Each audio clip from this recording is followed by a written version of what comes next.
Welcome to our program on Kardec Radio.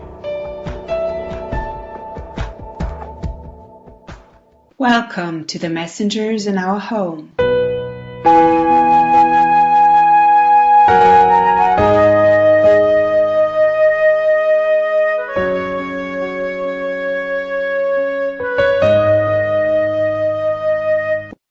Dear Kardec Radio listeners, welcome back to the messengers in our home.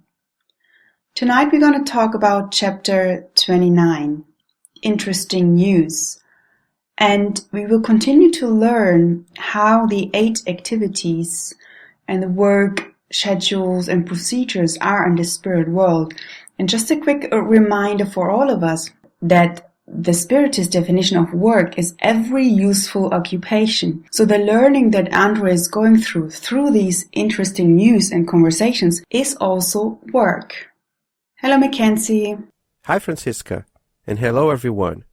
Welcome back to another chapter of the messengers in our home. And before we start, we would like to invite you to elevate your thoughts to the higher spheres, taking a moment to connect to God, our Creator.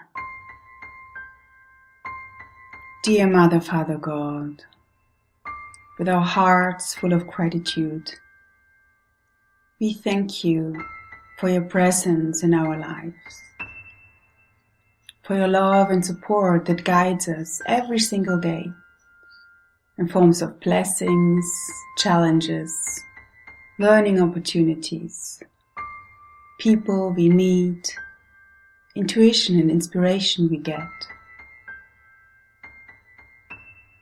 And we thank you also for this wonderful opportunity of learning and studying together through Kardec Radio, connecting to our dear brothers and sisters from all around the world that have this resource to learn, to grow from wherever they are. And we're delighted to share the wonderful energy that is created when we edify our thoughts through a conversation that lifts our spirit, that clarifies our doubts, and enlightens our hearts as well.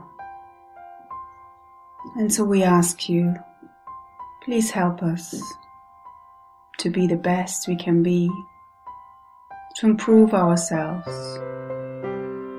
from moment to moment, and to forgive ourselves for the things that didn't quite run very well in the past. Now there's the chance, and in each and every new moment, to come closer to you, to learn more about ourselves, and to make better decisions, to think better, to speak better, and to act better. And now we would like to ask your permission to start our meeting. So be it.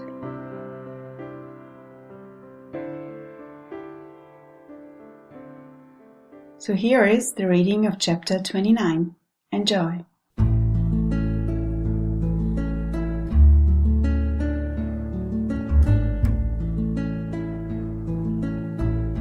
Chapter 29. Interesting News. Aniceto had to leave, so Cecilia and Aldonina were left in our company. We immediately struck up a lively conversation.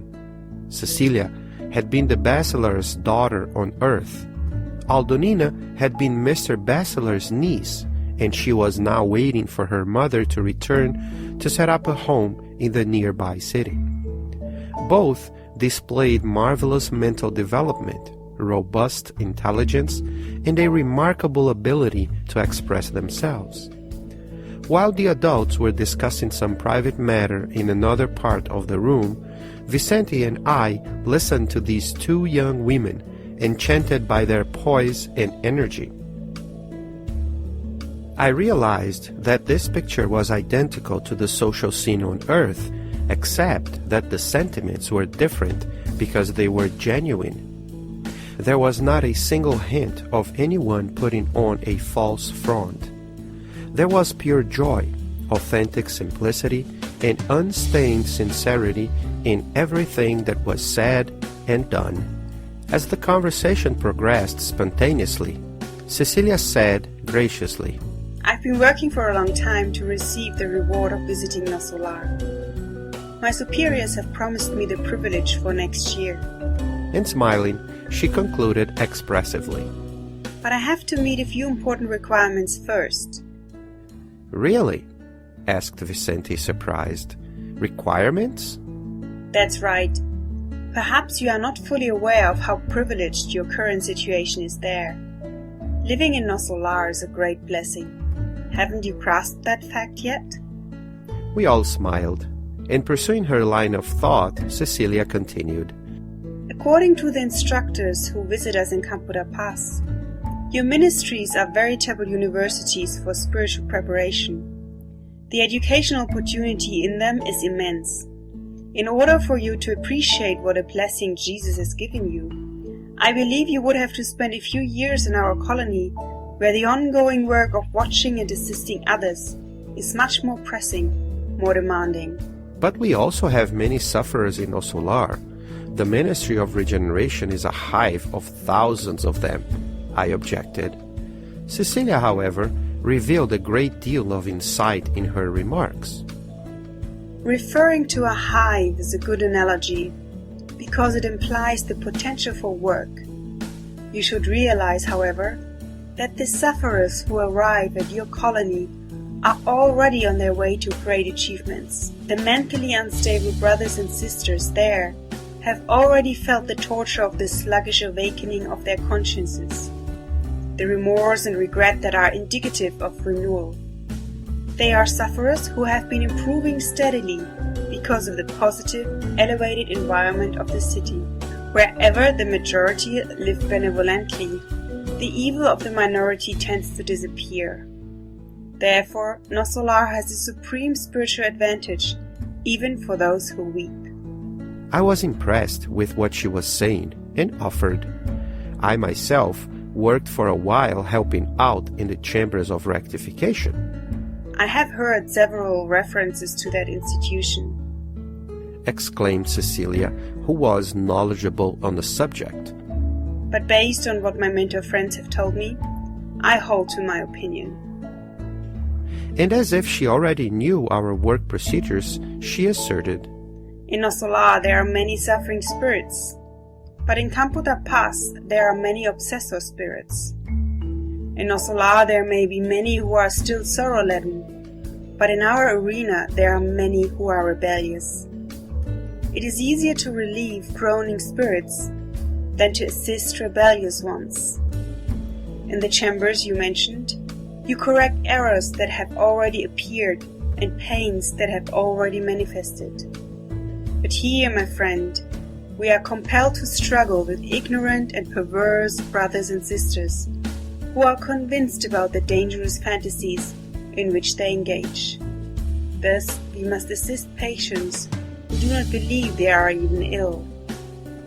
I had begun to understand the logic of her argument, and realizing that I couldn't counter it, she continued, sure of herself. Actually, it's quite natural for it to be like that. After all, we are located only a short distance from our incarnate brothers and sisters. And we know the situation is no different on Earth. How many materialists there disguise themselves as philosophers? How many demons don the robe of saints? How many untrustworthy individuals feign generosity and good intentions? Incarnate humankind's influence on our community is strong and unavoidable. Vicente, who had been listening attentively, replied, I realize that there is obviously a lot of sacrifice in all this. Nevertheless, the work of Campo da Paz must be highly praiseworthy. No doubt about it. The colony's founding is an interesting story. Out of gratitude to Jesus, a group of benefactors decided to organize a colony in his name right in the lower zones. It would function as an institute for the immediate rescue of those in a state of ignorance or doleful guilt, and whom physical death had taken by surprise. The plan earned the Lord's blessing, and the colony was founded over 2 centuries ago. Not all evolved spirits, however, appreciate the work of its ongoing assistance. When they leave the earth, most victorious missionaries need to renew their energies as a natural right earned because of their faithful work. And high-order mentors have service schedules, which they must obediently follow according to the designs of the Lord. Thus, our work is fast-paced, but our results are slow, and we have to wait for co-workers to be educated in the colony itself for everyone's benefit. We receive excellent hour bonuses, and we are entitled to great intercessory rights. But because of this, we have sizable responsibilities. We never lack selfless instructors who know how useful those who serve in our colony really are. They come from the higher realms to give us encouragement. Our legitimate requests are never denied, and if resources are slow in coming, they explain the situation so that we do not have to worry while we are waiting for them. So, our group always sticks together, and many prefer to postpone embarking on spiritually uplifting undertakings so that they can remain close to old friends to whom they are united in unfeigned love. I was enchanted by the young woman's explanations. Her few statements contained an entire summary of lessons on sacrifice and merit, fraternal commitment, and compensatory solidarity. Has your family always lived there? I asked. My father was rescued by the Campo da Paz benefactors over 50 years ago, and when he had regained his spiritual health, he settled in the colony with an understandable feeling of friendship and gratitude. My mother joined him later, and exactly 20 years ago, Aldonina and I were lovingly drawn there by both of them in order to continue in the family sanctuary. So we have been working alongside them from the start. And do you have many plans for the future? Cecilia made a gesture that revealed the heart of a dreamer and replied, I have many plans and a lot of problems to resolve, but I'm waiting for the arrival of someone who is still on Earth. Translator's note. Our bonus is a form of remuneration. For more information, see Chapter 22 in the book No Solar.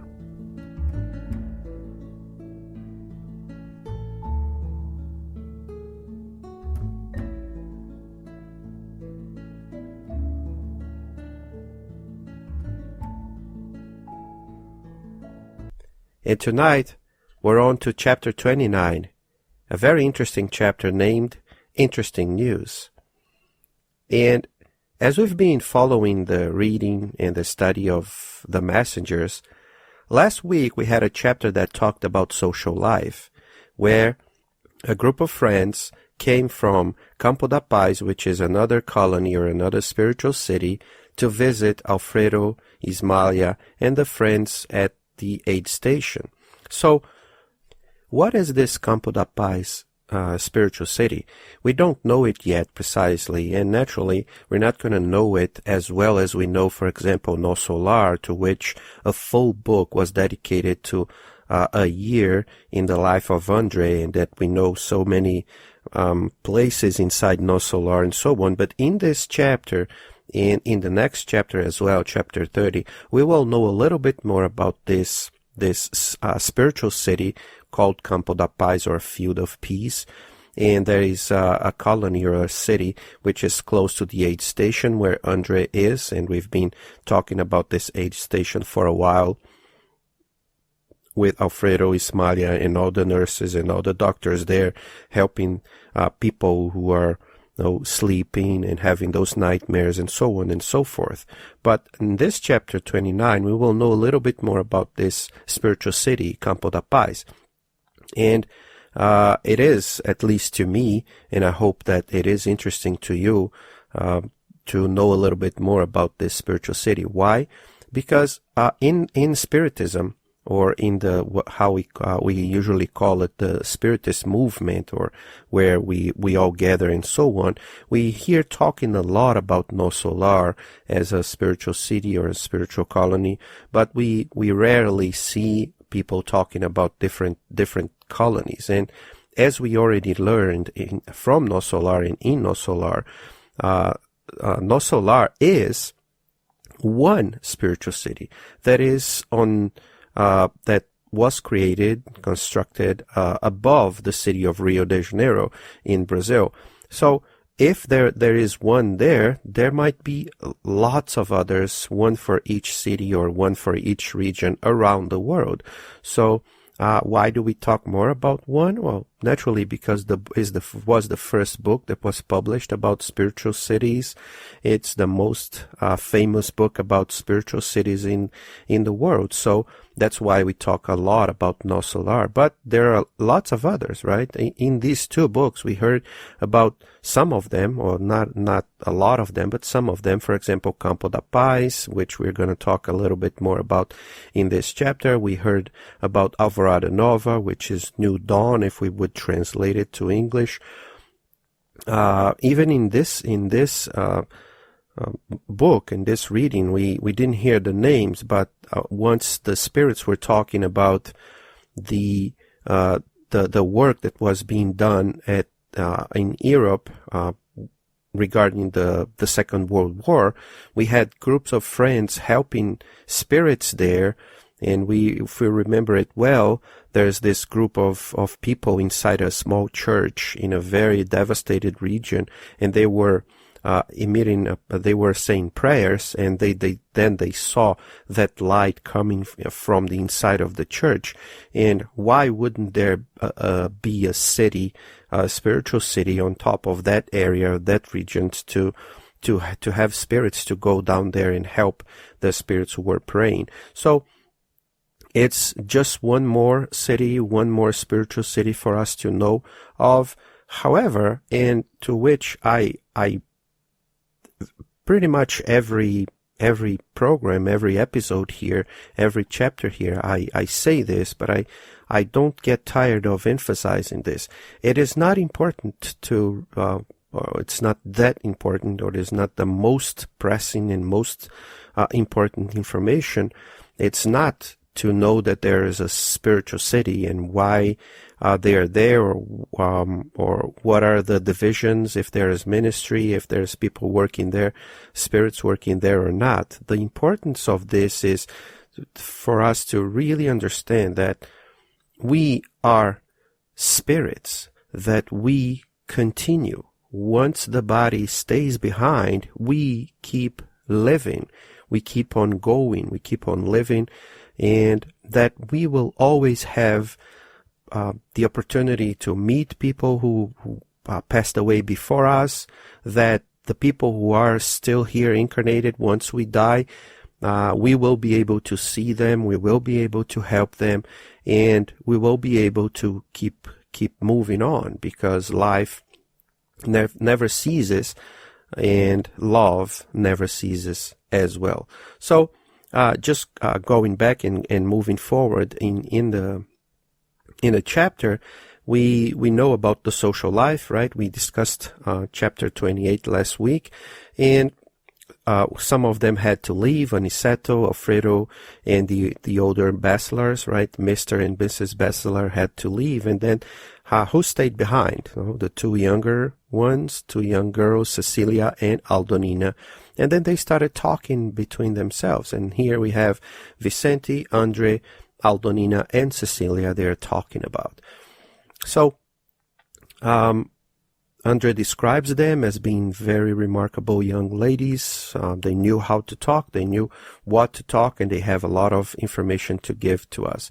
So, Andre describes that meeting, that conversation was very, very lively, but also very genuine, right? Because there's no way that a person, that a spirit that's already living and helping, using and employing their time to help other people, to fake the feelings of friendship, of joy, of simplicity, of being sincere when they are in a meeting, right? People would see that they are being or not being sincere because they are all basically at the same level. And as we remember, Andre and Vicente had that magnetic operation on them, so that they would be more susceptible to seeing and perceiving deeper emotions in other people. So he would have noticed if they were faking their sentiments.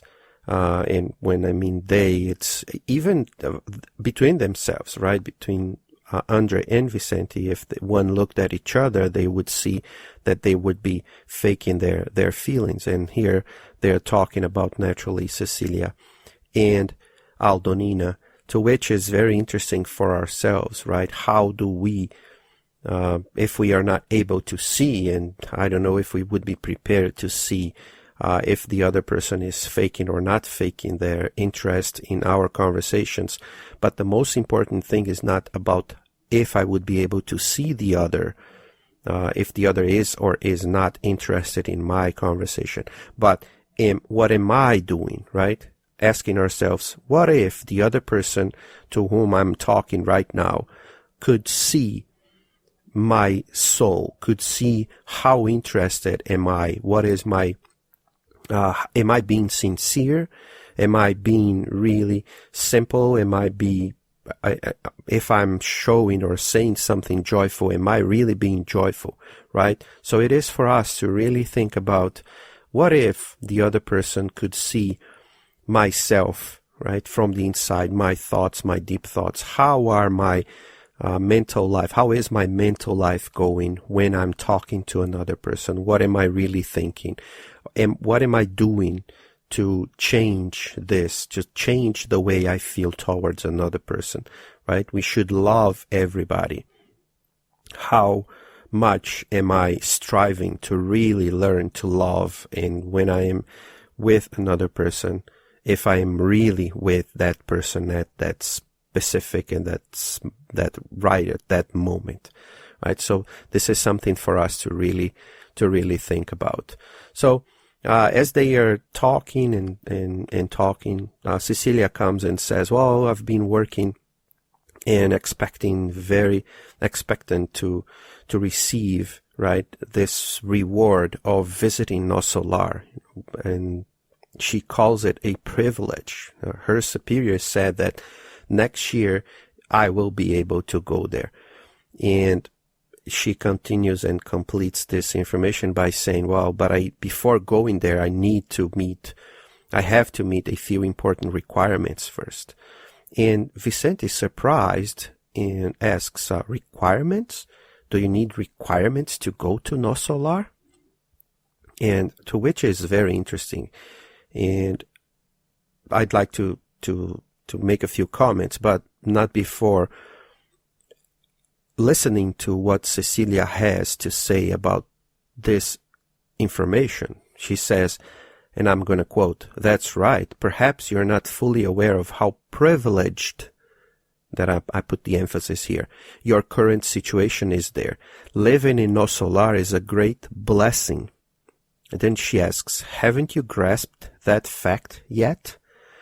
So this is very interesting because, like I was saying in the beginning, right, we hear about Nosso Lar at all times, on Spiritist lectures, when we talk about living in a spiritual world, and we talk about Nosso Lar, we talk about the hour bonuses, and we joke about it, and we take it very lightly.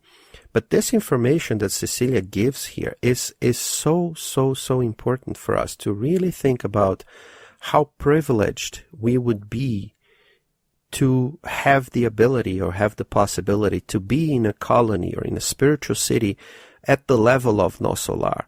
And what is more interesting is that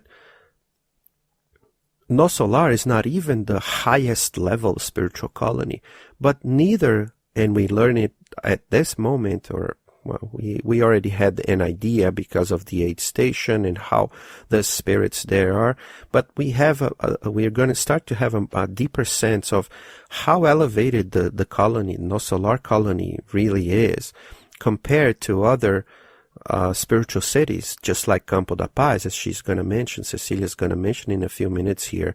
So how privileged we would be to really have the ability of living in a city, in a spiritual city, just like No Solar. And before reflecting upon living in a spiritual city, it is for us to ask ourselves how privileged we are to live where we are right now. How do we compare the way that we live now to the way we lived before? Or even if I lived here where we are at this very moment for my whole life, have we ever stopped to think about how other people in different parts of the country, in different parts of the world live? What is the situation that they are living at that specific moment? Let's say, what if we think about, and what would have happened if I had been born in Africa? If I had been born in a Latin country? Even if I had been born in a different part of the country that I am right now. For example, I'm here in the United States. What would have happened to me if I had been born in a part of this country that is much poorer than the place where I am right now? And what about you? Where do you live? Right? Where have you moved from a city to another? Have you moved from a country to another? What is the privilege that I have to be where I am right now? Even if we compare to a different person that lives in the same city or the same country that I'm living now, right? Do I feel grateful for being or having what I have right now? And this reminds me of a quote that I heard once, and I don't know who this quote belongs to, but this quote is about gratitude, and the definition of gratitude, according to this quote, to which I completely agree. Of course, it's not a full definition of it, but it's very interesting for us to think about what we are discussing right now when it says that gratitude consists of being more aware of what you have than what you don't have. So it is very interesting to think about, where am I living now, right? And being aware that what I have at this very moment, it is important for who I am and for who I want to become, right? And that I was reminded of that quote because of what Cecilia continues to tell Andrea and Vicente, and naturally Aldonina, who is already and also at the same place where they are talking, right? When Cecilia says that in order for you to appreciate what a blessing Jesus has given you, I believe you would have to spend a few years in our colony. So Cecilia is telling Andrea and Vicente, right, that for you to really appreciate what you had in No Solar, what you still have in No Solar, although you're not there at this very moment, to what she can see, they would need to spend a few years working, right, at the spiritual city Campo da Paz, because of the amount of work and how tough and how hard it is for them to work at that specific colony, at that specific city. So it is for us to reflect upon, what do I have right now, right? Let's say I work at a hospital, right? can I imagine working at a different hospital in a different city where we don't have as much resources as we have at this one, or at the work that I am doing at this very moment? Can't I see that there are other types of jobs, other types of works that are much harder than the ones that I'm doing at this very moment, right? And being aware of this elevates my sense, our sense of being grateful to what I have at that specific moment. That is not to mean that I cannot wish or dream or work or strive for getting to a better place, or making that place that I work at to become a better place. But if I only look up and I never look to places where are worse than the ones that I am at this very moment, I may become ungrateful, right? Instead of becoming grateful for what I already have received, for what I already have acquired, for where I am living at that specific moment. So it is very interesting, this conversation, not only about the colonies, or Campo da Paz versus No Solar, who is better, which is better, which is worse. No, it's not about which is better, which is worse, if I'm better than you, or if you're better than me. It's not about this. It's about ourselves, right? It is about being grateful. It's about striving to make where I live a better place. It's about looking at other people working and giving them the, how can I say this, giving them the recognition that their work is very important, that what they're doing is very, very important for our society, has a great value within the place and within the society, within the community where they're doing their own work. And to recognize that if they have their value, I have my value too, that we have our value too, right? And that's where the conversation is more or less going here, which is very interesting, because Andrés says, well, but we also have many sufferers in No Solar. So he is actually trying to understand why and what is the difference, right? The main difference between No Solar and Campo da Paz. And he says that the Ministry of Regeneration, where he worked, right, is a hive of thousands of them, right? Of thousands of spirits that are suffering. And that's where he was received once he came from the Umbro, in the beginning of the book No Solar. And Cecilia looks at what André just said and says, well, you mentioned a hive, and a hive is a very good analogy because it implies the potential for work, right? So that's exactly what it is, right? It's the potential of work, a hive full of bees working non-stop to produce something, and so on. So what you have to realize, though, she says to André, is that the people, the spirits who get to No Solar, they are suffering, but they are already on their way to great achievements. It is as if they already passed over a few other steps that were previously necessary to get to that point. And naturally, she will explain, and we already read the chapter, so we already know that what she is talking about, right? And what is the difference? Right? They already awoke. They had awakened already, right? They have they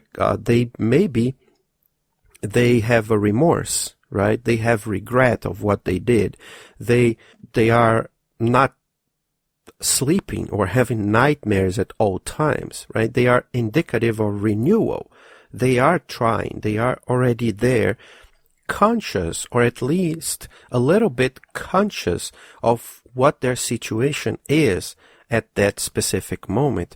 And more so because at No Solar, since the majority of the spirits who are there, they are in a different level of spirituality. And this sentence that Cecilia says, it is very interesting for all of us, right? For us to relate to it and see if where we are right now can be related to what she is saying when she says that wherever the majority live benevolently, the evil of the minority tends to disappear.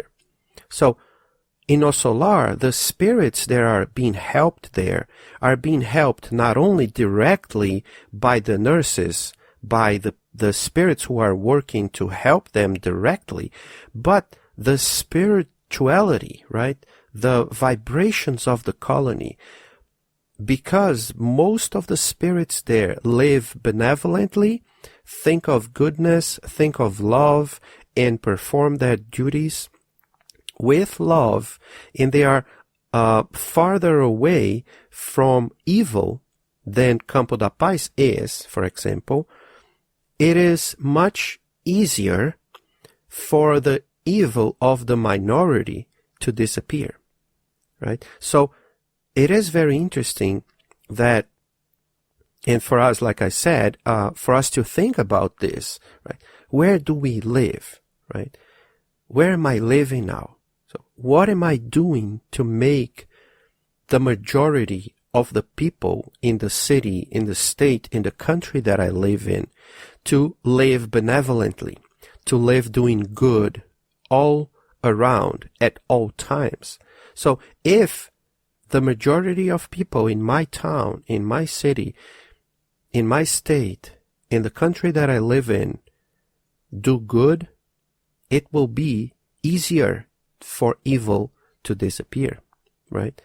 But if it's the opposite, if I keep helping the evil side, so to speak, by not having good thoughts at all times, by not having good actions at all times, which side am I helping to grow, helping to have more strength to keep going, right? So this is a very interesting idea for us to think about, not only about No Solar, Campo da Paz, or spiritual cities, but actually to our cities.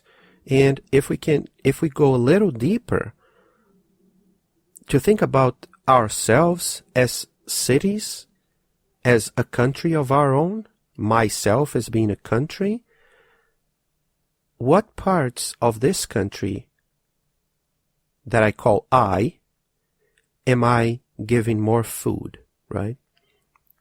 Am I giving more food to that part of myself that thinks bad stuff, that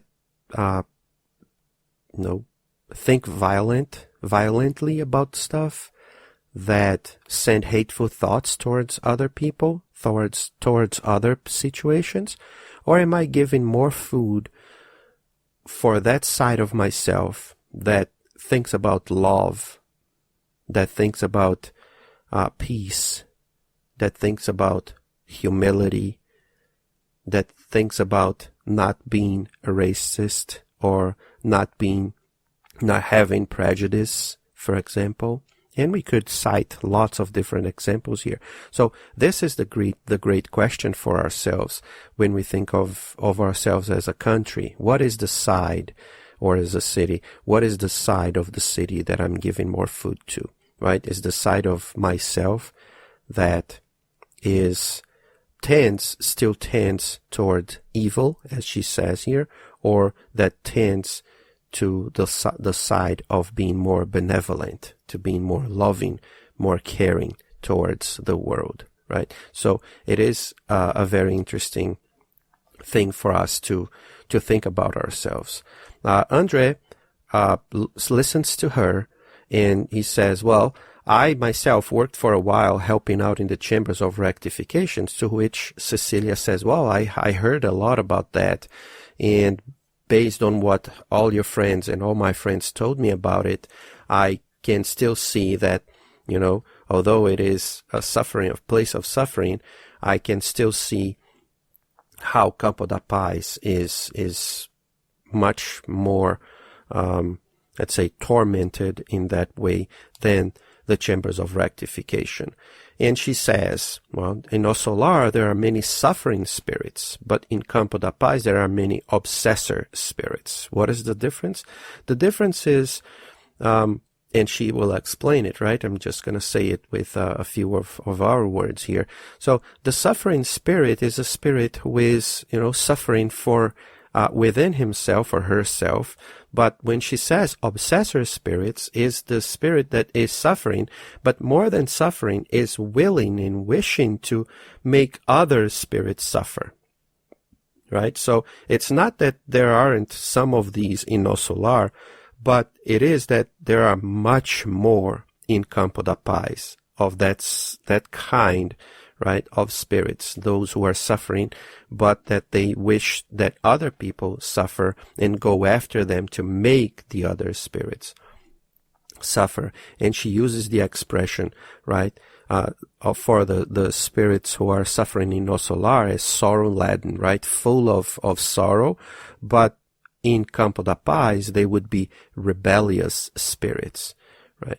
And she says that it's much more, it is easier, right, to relieve groaning spirits than to assist rebellious ones. So the work in Campo da Paz is much harder than the work even in the chambers of rectification in No Solar.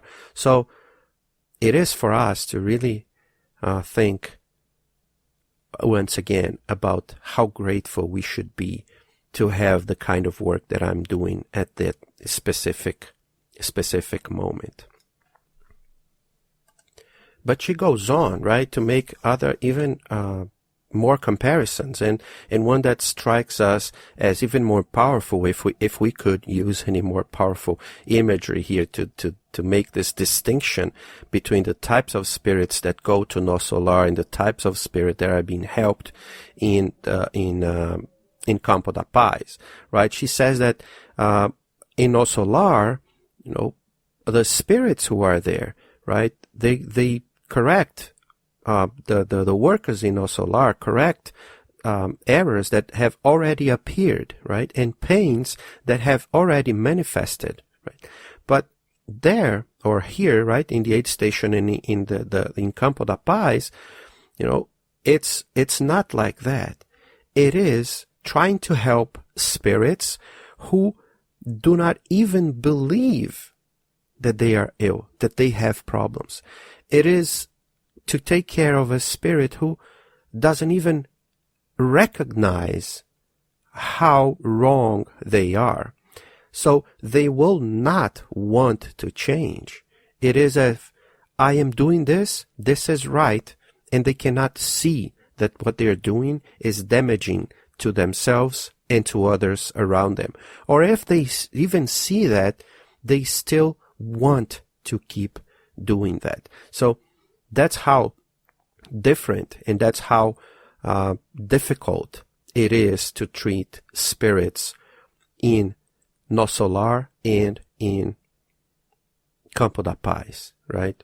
So before we go on, I would just like to make a small and brief pause so you can breathe there and I can breathe here as well. Just to remind everyone that here at Kardec Radio, we are always preparing material for our own knowledge, for us to know more about ourselves. And we have all this programming for all of us. On Mondays we have Kardec for Kids, Kardec Radio for Kids. On Wednesdays we have this program, The Messengers in Our Home. On Thursday nights we have a special talk in English that was recorded around the world and then it's being broadcasted for all of us. On Saturdays we have the special live show with Dr. Vanessa Anceloni, where she interviews people about special topics. Not all of the interviewees are spiritists, but they have their a high spirituality level, and the topics that they cover are very, very interesting for our lives. So Dr. Vanessa talks to them so that we can profit from their knowledge as well, to improve our lives, our inner lives, and to help other people as well. And on Sundays, where we have the program, where we have different segments on different topics. Dr. Vanessa is there. Then we have Sergio Morota. We have a reading of the Spirit's book and a few other segments there. So it is very interesting for you to follow our lineup of programs, and keep giving us your feedback, right? Keep sending us emails. You can, if you go to KardecRadio.com, you're going to find all the information for you to contact us. The email, you can even phone and leave a message to all of us. You can talk live with Dr. Vanessa Anceloni on Saturday mornings. So please write to us, talk to us to help us improve these programs, so that we can serve you better, right? So that we can find out what you want more, what you want less from the shows. If you have good ideas, if you want to help us, writing, oh no, Mackenzie, you committed this mistake. This was not right. What is your opinion about this? Ask questions. We are here to communicate, to help, right? To help ourselves, to help you, to help me, to help Francisca, to help all of us, right? To improve ourselves and to be better people. And if we become better people, we will make better programs, right? So, and the other way around as well. So if we can make a better program for you, we will naturally be improving ourselves. So please help us, right? Send your emails, send your suggestions, send your comments. We will be very glad to, if we have the chance, to read some of your comments here on air and accept some of your suggestions. So thank you for contacting us. Go to KardecRadio.com. You will find all the information to contact us there. So, returning to the conversation that Andre is having with Cecilia Vicente and Aldonina, we have Cecilia going on and explaining that, well, that would be natural, right, to have this difference between No Solar and Campo da Paz, and even more because Campo da Paz is much closer to Earth physically than No Solar is. So the mental vibrations of the Earth would affect much more Campo da Paz than No Solar. So, and why is that, right? Because of what the things that we think while incarnated. And she gives 2 examples here, right? Or 3 examples, specific examples about this, right? How many materialists there, like she's talking about here on Earth, right, incarnated, how many materialists there disguise themselves as philosophers? How many demons don the robe of saints? How many untrustworthy individuals feign generosity and good intentions? So it is for us to think about this, right? As we were talking a few minutes ago about what is the type of imagery that I'm putting in my mind? What is the type of thoughts that I'm having during the day? How am I trying to avoid these bad thoughts that we all have, right? How am I trying to change them for good thoughts?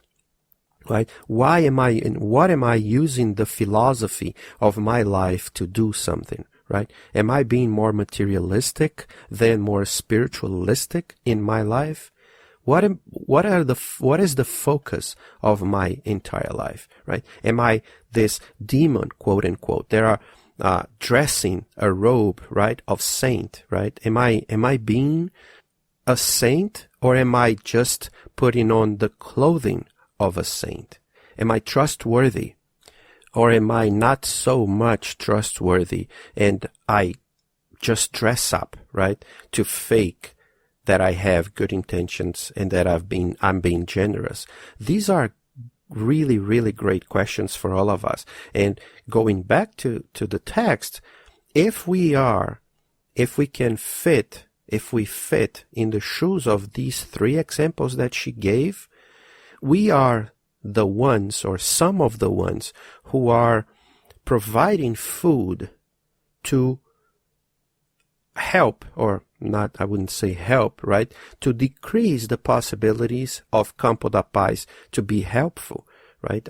I would be increasing the amount of negativity in the atmosphere that are influencing the bad side, right, or the bad atmosphere of the earth, which,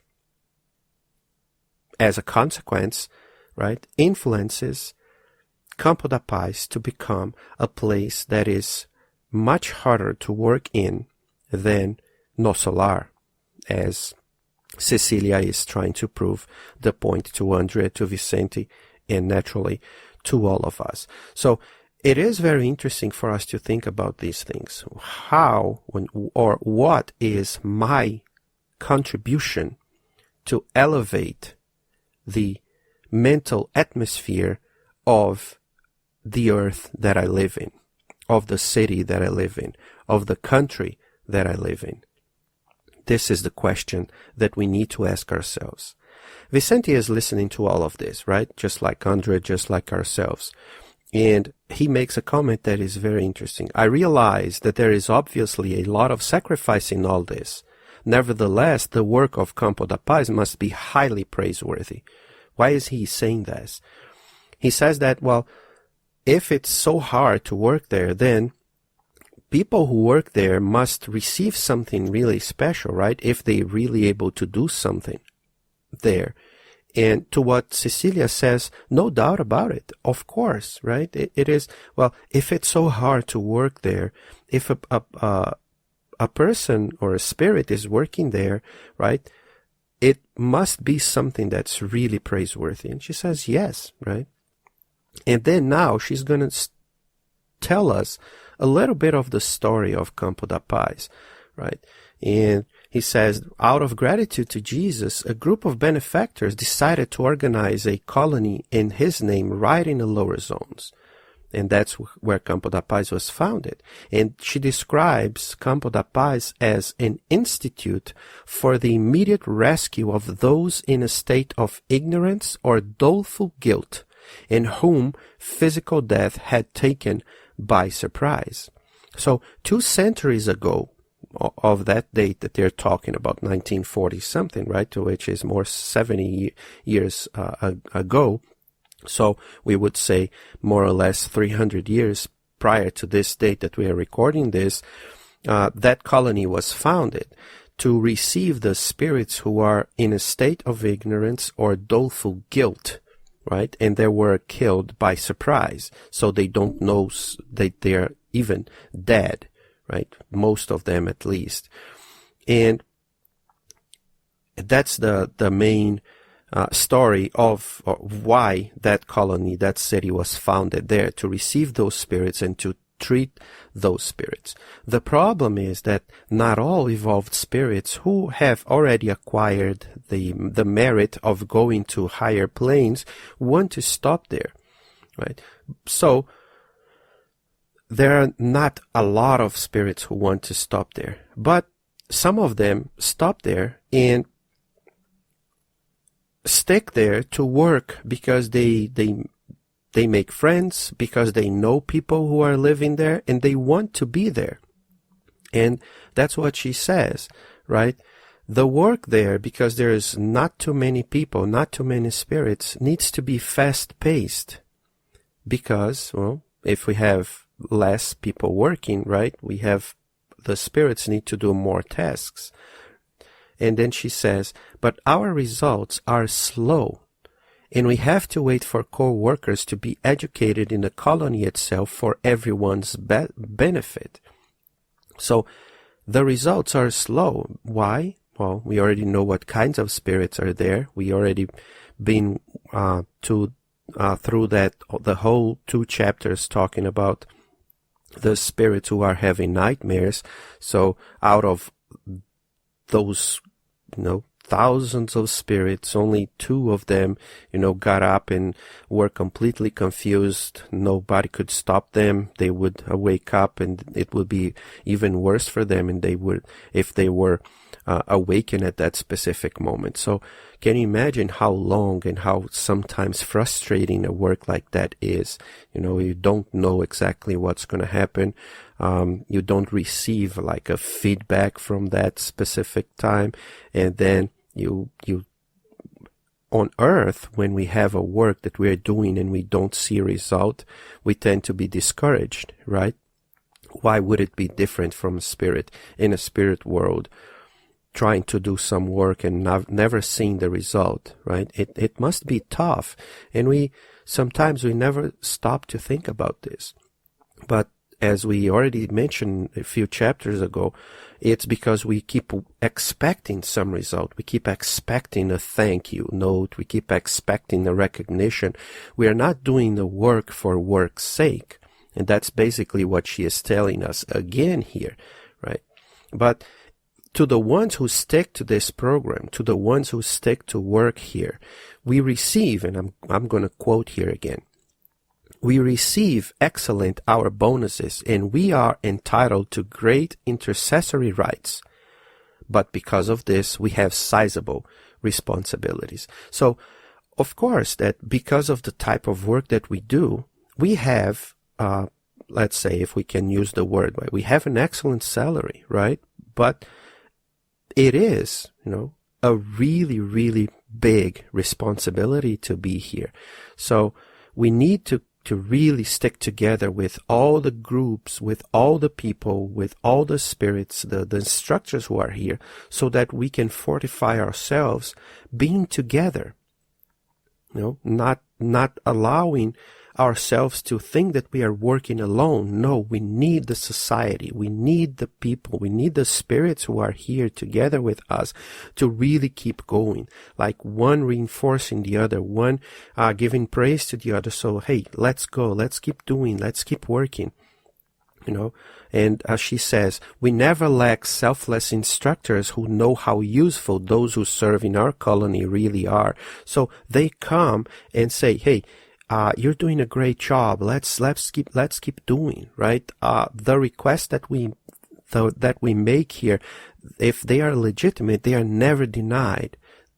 But even if they are slow in coming, we know that they are coming, and they explain to us, why this is happening and so on. So the work there is really, really tough. Maybe that's another reason why we talk so little about other institutions, about other spiritual cities. Because although the work in No Solar, due to what we saw in the book No Solar, and I highly recommend, as I do every time, go back and reread No Solar. If you didn't read it yet, go there and read No Solar. You have the whole book studied with me and Francisca prior to this one, so you have all 50 chapters plus the conversations that we had about the book and so on, so that you will know what we're talking about here. So maybe that's why people prefer to go to No Solar, or they prefer to talk about No Solar and not talk about other spiritual colonies, spiritual cities, because as per Cecilia's description here, working in Campo da Paz is much, much harder than to work in No Solar is. So maybe that's we want to escape, right, going to Campo da Paz, and we want to go to No Solar because it would be much, quote unquote here, easier to work there than to work in Campo da Paz. But coming back to what Cecilia is saying here, let's think about where we are right now, what we are doing, and to thank God for everybody that's with us at the place that I am, and hoping that I am helping other people that are together with me. And not that I'm only expecting other people to help me. No, I am one to be helping other people at all times. Sometimes I will need help, and hopefully I will have somebody to help me. But if I see somebody that needs help, jump in and help the other person. That's what she is trying to tell us here, trying to teach us here. We are together in the same place at the same time, trying to do the best work that institution, that place can do. And we are one small piece of the whole institution, be it the Spirit Center that I work in, be my job, be the classroom that I am in as a student or as a teacher or as an assistant, whatever I am doing there, I need to be active. I need to be, as the word says, proactive, not expecting, not waiting for people to call me to help, but to be active, looking for something to do, right? Looking, what is missing here? What can I do to help? Can I be uplifting to somebody? Can I say a good word? Or can I just be quiet at some times where everything is going down and just be silent? Do a prayer, or get the broom and then sweep the place, or whatever type of work it is to be done, needs to be done. We need to be actively doing it, right? And hopefully, once we are doing this with true generosity from the inside, right? Through the true wish of doing something, united, as she says here, united in unfeigned love, right? In unmasked love. It's really love. I'm not faking the love for that work that I'm doing. And that's what she's describing here. That's what we are trying to do at Campo da Paz. Be all together, everybody together, but not faking what we are doing the best, really the best that we can. And Andre and Vicente probably were there just staring at her, saying all of this. And I can imagine Andre, with his jaw dropped, right, with his open mouth, looking at her and thinking about what she just said. And I think of that because of what he says right after she finishes speaking. He says, he says to us, he doesn't say this to her. She tells us, and I'm going to quote because I think this is really, really interesting. Quote, "I was enchanted by the young woman's explanations. Her few statements contained an entire summary of lessons on sacrifice and merit, fraternal commitment, and compensatory solidarity." Sacrifice and merit, right? I sacrifice myself based on a higher teaching, not as a selfish endeavor, but as the idea of what a person needs help. Maybe there would be somebody else to do this. I don't see anybody else. I need to do it. I will do it because the other person needs help. Because I did this, I have something back, right? At that specific moment that I am doing. Not that I'm expecting this, but I am getting something. That's the merit of having done the work, right? The commitment of being a brother or a sister to the other. A fraternal commitment, right? I am here because I am a brother and a sister, and sometimes I need help, but sometimes I can help. And that's the compensatory solidarity, the fraternal commitment. I am here, fully aware of what I need to do, of what I will receive, but I am doing not for the receiving, but I am doing because I am a gear in this full clockwork that needs to be done.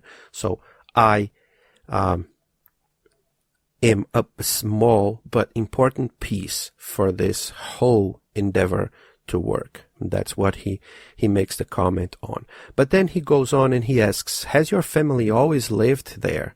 Right? And then she gives us another more information about Campo da Paz, right? When she says that her father was rescued there 50 years ago to that date, more than 100 years now. And once he improved, and remember, if he was received at Campo da Paz, he was not an easy person to deal with or an easy spirit, right? Probably he was very ill. He didn't want to be helped, but then he was helped there. And as we can see it now, he has much improved from that time, right? And he decided to stay there, right? He settled in the colony with an understandable feeling of friendship and gratitude. If a group of people take you in their house, right, in their home, and help you overcome your problems, how grateful we would be to those people, right, to that institution, to that person that helped me. And that's what Mr. Besseler got at the end, right? He was very grateful and had that feeling of friendship, and then she says that her mother, once she died, she joined him. Of course, they were related and they probably loved each other. Otherwise, they wouldn't be together as long as they have been. And then, after a while, Aldonina and herself, Cecilia, were drawn there because of the love that they have for each other. And then they formed their family sanctuary there. So they have been working together alongside them from the start. So that's how consoling for us to know that we don't die, right? We may be separated for a while. She says that it was 30 years, right? Her father died, and then only 30 years later they were joined together, right? He was joined together with her mom, and then they had to wait a while for them also to be there so that they would form the family again. But we are not separated eternally. We don't cease to exist once we die. So our family ties, love, never dies, as we keep saying. And that's how consoling this situation is, right? The teachings that we are spirits, that we are not a mere collection of trillions of cells, as I keep repeating during our program. And to finalize, Andrea looks at her and asks her, "And do you have many plans for the future?" And Cecilia makes a gesture, does something that he feels and he sees as if she is revealing the heart of a dreamer. And then she replies that she has many plans and a lot of problems to resolve. However, she is waiting for the arrival of someone who is still on earth. So she had a life, right? Naturally, a social life, a real life here incarnated. Now she discarnated, and probably the person that she is awaiting is still incarnated, and she's still waiting for him to go on with her life and to make more plans and prepare for the future. But she doesn't say that's all flowers. Maybe there are some thorns in between her life, right? In between them, the one who she is waiting, because she also has a lot of problems to resolve. Don't we all, right? This is also very interesting, right? We all have problems, right? But we all have plans, and we need to keep living, because problems don't solve themselves by themselves. We need to go and solve the problems, but we also need to create plans for our future.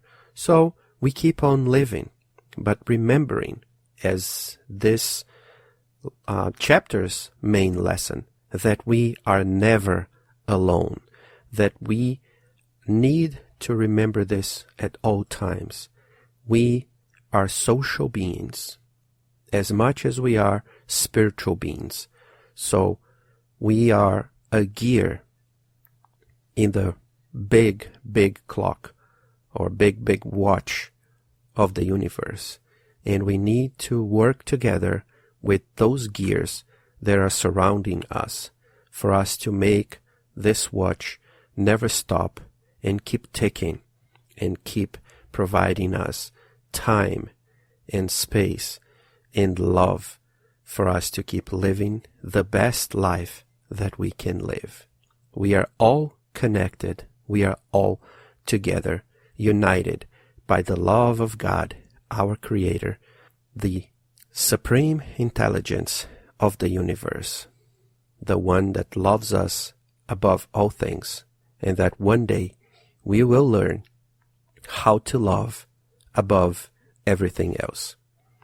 With lots of love from me and Francisca to all of you, we wish you a great week, hoping that you come back to Kardec Radio to hear and study with us once again next week on the Messengers in our home.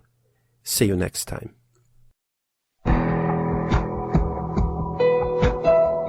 Thank you for listening to Kardec Radio, broadcasting live every Saturday morning at 11 a.m. Eastern Standard Time. Email us and share your comments at www.kardecradio.com. Until next time, we wish you many blessings.